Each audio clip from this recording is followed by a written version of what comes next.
클릭 감사합니다. 삼테크TV 김선풍입니다. 만나서 반갑습니다. 이번 시간은 전셋집 보여주는데 10분에 5만원, 이사비 3천만원 내놔, 중국 화웨이 사망, 확인 사살, 미국 화웨이 장비 안 쓰면 금융 지원해주겠다, 빚 갚으면 바보인가, 빚의 활용과 위험성에 대해서 생각해보는 그런 시간 갖도록 하겠습니다. 신문 해달라 몇 개 보고 말씀드리겠습니다. 세입자 이사비 3천만원, 주인이 집 보려면 5만원 내놔라, 전셋집 보여줄 테니 10분에 5만원 내세요.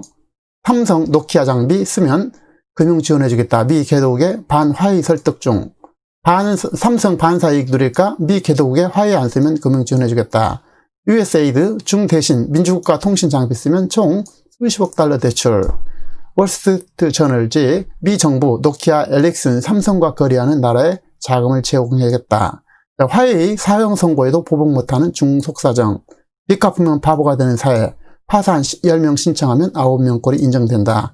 취약계층 성실히 빚 갚으면 최대 95% 감면. 이렇게 돼 있는데요. 세입자 이사비 3천만원, 주인이 집 보려면 이제 5만원을 내놔라는 것입니다. 이런 실정인데요. 집을 하나 보기 위해서 이게 멀리서 보는 모습이 되겠습니다. 서울 아파트를 전세로 내준 A씨는 최근 세입자로부터 집을 비울 테니 이사비로 3천만원 달라는 요구를 받았습니다. 일시적 2주택자인 A씨는 내년 1월달까지 20을 팔지 못하면 양도세, 중과 세금이 1억원 넘게 늘어나게 되는데, 매물로 내놨지만 입주 여부가 불투명하기 때문에 관심을 보이는 사람도 없고, A씨는 세입자에게 1천만원으로 합의하자고 제안했지만 일주일 넘도록 답을 못 받고 있다는 것입니다. 주택임대차보호법이 개정안이 이제 7월 말 통과된 이후 전세시장에선 지금까지 경험하지 못한 황당한 일들이 일상이 되고 있는데요. 세입자의 주거 안정을 위해서 만든 법이 허점을 이용해서 집주인에게 터무니없이 많이 세입자가 요구하는가 하면은 친족까지 동원해서 세입자를 쫓아내거나 집을 버려는 소유자에게 비용을 요구하는 등 집주인이 갑질 사례도 흔하고 있는데요. 결국 피해자는 진짜 전셋집이 필요한 서민에게 돌아가고 있다는 것입니다. 통상 전세 계약을 파기하면 계약금 2배를 배상해야 되지만 요즘 전세 시장에서는 무용지물이 되어서 전세 매물을 먼저 잡아두고 더 좋은 집이 조건이 나오면 계약을 갈아타는 게 유행이 되어버렸습니다. 전세 가뭄이 심해질 것이라는 불안감에 계약기간이 6개월 이상 남은 사람들도 전세 시장에 합류하면서 매물부터 잡고 보자는 식의 의식이 팽배해지고, 같은 조건이나 더 좋은 조건의 세입자를 구해주면 임대인에게 계약금의 2배를 배상할 필요가 없기 때문입니다. 여기에 새 세입자를 구하지 못할 이가 없다는 자신감이 깔려 있고, 부동산학계에 따르면 새 임대차 시행 이후 갈수록 심해지는 전세난에 전세집 구하기가 천태망상인데, 전세 계약을 해놓고도 다시 집을 구해서 전세 계약 갈아타기를 한가 하면 집주인 매수자에게 집을 파는 동시에 시세보다 높은 가격으로 이렇게 전세를 살게 해달라고 계약 조건을 거는 이른바 세일즈 앤드 리스백, 부동산 매각 후 재임차 사례도 나오고 있습니다. 일부 지역에서는 집을 구하려는 사람에게 집을 보여주는 조건으로 10분에 5만원을 내걸기도 하고, 계약갱신 청구권과 전월세 상한제를 졸속 시행하면서 문제가 생기면 계약 당사자들이 알아서 분쟁을 통해서 해결하도록 해놓기 때문에 곳곳에서 눈치작전과 분쟁 직전까지 가는 일들이, 갈등이 벌어지고 있는 셈입니다. 국민들에게 매우 많은 갈등을 유발하게 되죠. 임차인과 임대인 간에 유료금을 주고받는 신풍속도에 점점 예측 불가능하게 변하고 있다는 것입니다. 계약갱신 청구권을 안 쓰는 대가로 수천만 원의 유료금을 요구하는 세입자가 속출하고, 이제는 유료금을 받고도 마음이 바뀌었다면서 계속 거주를 요구하거나 추가 유료금을 달라고 하는 사례도 속속 나오고 있다는 것입니다. 전국 임대차 3법 소급 적용 피해의 집주인 모임의 한 임대인은 임차인이 2,500만 원을 1호비로 요구했다며 판정 내역을 보니까 1,500만 원은 2년간 오른 월세, 이사비 200만 원, 유료금 500만 원이었다는 것입니다. 참 황당한 일이 벌어지고 있죠. 그래서 졸속 입법으로 인해서 많은 사람들한테 피해를 안겨주고 있습니다. 임대차법 개정 후 세입자들이 거액의 유료금을 요구하는 일은 이제 비일비재했고, 오늘 12월 자기 아파트에 입주하려는 B씨는 세입자에게 이사비 1,000만 원을 달라고 요구를 받았고, 그는 양주병 한 병 사와가지고 세입자를 만나 겨우 700만 원을 깎았다는 것입니다. 내 집에도 마음대로 못 들어가는 법을 만든 정부가 참으로 원망스럽다는 것이죠. 서울 성동구 T공인중개사는 관계자는 무리하게 수천만 원을 달라는 경우도 있지만 보통 500만 원에서 1000만 원 수준으로 1호금 시세가 형성됐다는 것입니다. 1호금 이제 시세도 형성되는 그런 추세라는 것입니다. 세입자들 사이에선 1호금 안 받으면 바보라는 인식이 퍼지고 있고, 자, 돈을 요구하는 세입자 중에는 의미가 다른 거주지를 이미 다른 거주지를 확보한 사람도 있고, 굳이 1호비를 받을 명분이 없는데도 법 허점을 악용해서 이익을 챙기는 것입니다. 집주인들은 세입자를 상대로 새로운 형태의 값질도 하는데, 자, 송파구의 한 아파트 전세를 사는 C씨는 6억 원이었던 전세금을 9억 원으로 올리기로 합의했고, 개인 사정상 4년을 더 살아야 하기 때문에 이번에 전세금을 올려주고 2년 뒤 재계약 때 계약 형식 청구권을 쓸 심산이었다는 것입니다. 그런데 집주인이 전월세 상한제에 따라서 전세금을 5%만 올린다는 내용의 이행 계약서를 쓰지 않으면 아들 내외를 실거주시키겠다고 요구하면서 곤란한 상황이 됐다는 것입니다.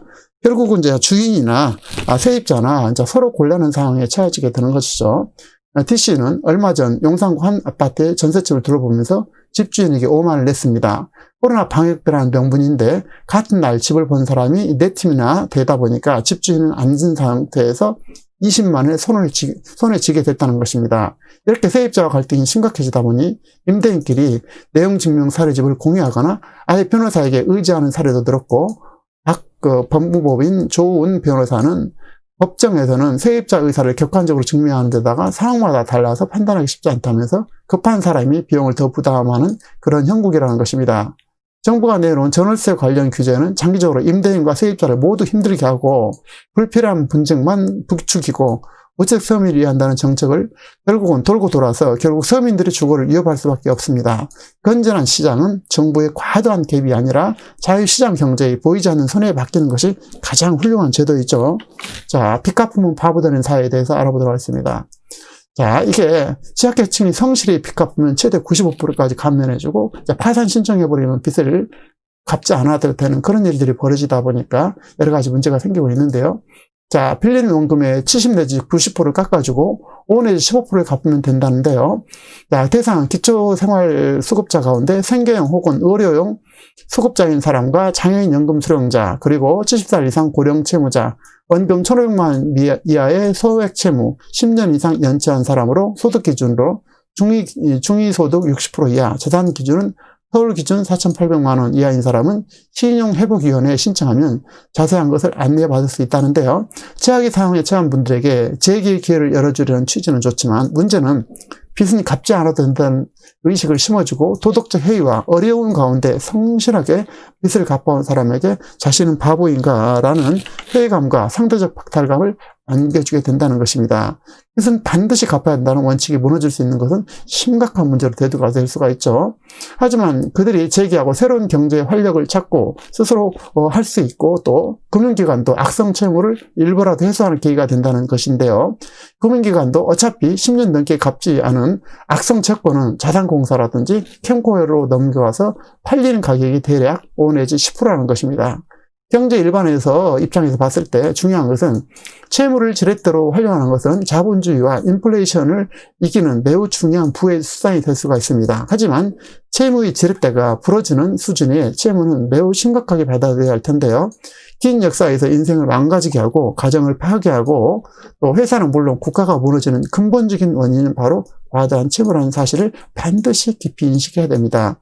은행에 자신을 담보 잡히는 일은 가장 빨리 극복돼야 될 최우선의 과제가 되는 것이죠. 채무가 있는 자산은 결코 나의 자산이 아니라 은행의 자산이라는 사실을 한시도 잊어서는 안 될 것입니다. 그리고 이자는 비가 오나 눈이 오나 시간만 가면 끊임없이 추출되기 때문에 삶을 매우 황폐하게 만들게 됩니다. 이자의 지옥에서 탈출하는 것이 그야말로 가장 건전한 경제 생활이 될 수밖에 없다는 사실을 우리는 늘 기억하면서 이자를 잘 채무를 잘 활용했으면 좋겠습니다. 다음은 삼성 노키아 장비 쓰는 금융지원, 미 개도국의 반화해 설득에 대해서 알아보도록 하겠습니다. 미 정부가 아프리카 등 개발도상국을 상대로 화웨이, ZTE 등 중국 통신 장비를 사용하지 않으면 금융지원을 약속하겠다고 제안했는데, 월스트리트 저널은 18일 현지 시간으로 보니 크린 미 국제개발처 차장의 중국 대신 다른 민주국가의 공급자로부터 통신 장비를 구입하는 나라에 수십억 달러 규모를 대출이나 자금 조달을 제공할 준비가 되어 있다는 뜻을 밝혔다는데요.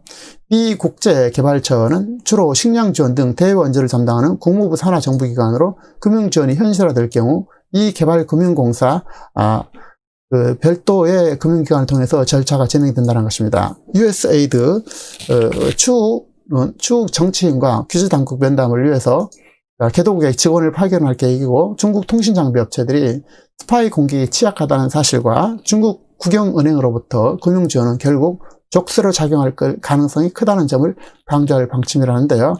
자, 크릭 차장은 당장 지난 주말 핀란드를 방문해 정부와 노키아 관계자들과 면담한 것으로 알려져 있고, 크릭 차장은 중국 통신장비업체와 관련해서 계약자에게 불리한 세밀한 조항들이 많다면서 개도국이 엄청난 빚에 시달리고 있고, 중국 정부가 이들 국유 재산을 장악하고 있다고 비판했는데, 미국 내 5G 무선 통신 장비를 만드는 주 대기업이 없는 관계로 삼성전자 한국, 노키아 핀란드, 에릭슨 스웨덴 등 해외 관련 업체들에게 자금을 지원하겠다는 것입니다. 자, 월스트리트 저널은 이번 제안은 워싱턴이 대중기술 전쟁을 격화시키면서 채택한 새로운 장치라는 건데, 그러면서 화웨이, ZTE 등 관련 규제는 공화민주당에 따라 달라진 목표가 아니다라는 정부 관계자의 말을 이용하면서 다음 달 대선 결과와 상관없이 미국 이와 같은 압박은 계속될 것으로 보인다고 전망하고 있습니다. 지금까지 유럽 서방국 중심으로 대중 압박이 이루어진 가운데 이번 미국 정부 제안은 친중 성향이 강한 아프리카까지 대상을 넓혀 압박하겠다는 것이고, 시장조사 업체 데오로 그룹에 따르면 아프리카, 중동 등 화웨이와 ZTE 시장 점유율은 약 50에서 60% 이른 것으로 알려져 있습니다. 이들 중국 통신 장비가 사이버 스파이에 취약하고 중국 국영은행의 금융 지원은 결국 수령국으로 빚의 함정에 빠져들 것이라는 논리를 앞세워서 아프리카 등 제3세계 개도국을 설득할 방침이라는 것입니다. 자, 클릭 차장은 눈에 잘 안 띄는 작은 글씨로 적힌 불리한 항목이 많다면서 중국이 대출받은 그 나라들은 어마어마한 양의 빚이 남겨지고 중국은 그 나라의 국유 재산을 차지할 것이라고 경고하고 있습니다. 빚을 갚지 못한 남아시아의 국가나 중국 국영회사에 항구를 팔아야 했던 사례를 그 근거로 내세우겠다고 덧붙였다는데요. 미국이 화웨이와 ZTE 대신 선택하라고 요구할 민주국가의 기업들은 한국과 유럽의 대형 통신장비 제조사들인데, 미국에서는 아직 5G 기기에 탑재하는 무선 통신장비를 만드는 대기업이 없기 때문이라는 것입니다. 이에 따라서 미 정부는 노키아, 핀란드, 에릭슨, 스웨덴, 한국의 삼성전자 등 5G 무선 통신 장비를 만드는 비중국 기업들과의 거래에 자금을 댈 계획이라고 보도하고 있다는 것입니다. 자, 개도국들이 중국 통신 장비를 구입을 저지하려는 금융 지원 제공은 미중 기술 냉전이 확전되는 가운데, 미국이 채택한 신무기라고 평가하고 있는데, 화웨이는 사형 선고에도 보복하지 못하는 중국 속사정이 있다는 것입니다. 중국은 미중 관계가 극단으로 치닫지 않도록 미국과의 경제적인 관계를 유지하기 위해서 노력하는 모습을 보인다는데요. 이런 중국의 조심스러운 태도는 미국과 치고받는 것에서 벗어난 쪽으로 전략을 선회한 가운데 나왔다는 것입니다. 특히 11월 3일 미 대선을 앞두고 미중 양자 관계가 붕괴되는 것을 방지하는 것이라고 분석하고 있는데, 스탠다드 차트 중국 은행의 중국 담당 수석 이코노미스트 당징샹 미중 디커플링 탈동조화를 늦추기 위해서 중국의 최우선 목표는 가능한 한 많은 애국 기업이 자국에 머무르게 하는 것이라고 지적하면서, 탈동조화를 방지하기 위해서 결국 중국의 기업이 많이 남게 머무르게 하겠다는 것이죠. 현 단계에서 중국의 대미 보복은 미국의 추가 보복만 불러올 것이라고 지적하고 있다는 것입니다. 미국 강력한 조치는 중국 화웨이에 이미 내렸던 사망 선고를 확인하는 과정이 있는 것으로 보이고, 한국은 심각하고 중대한 세계 질서의 재편에 승리의 길을 택해야 할 것입니다.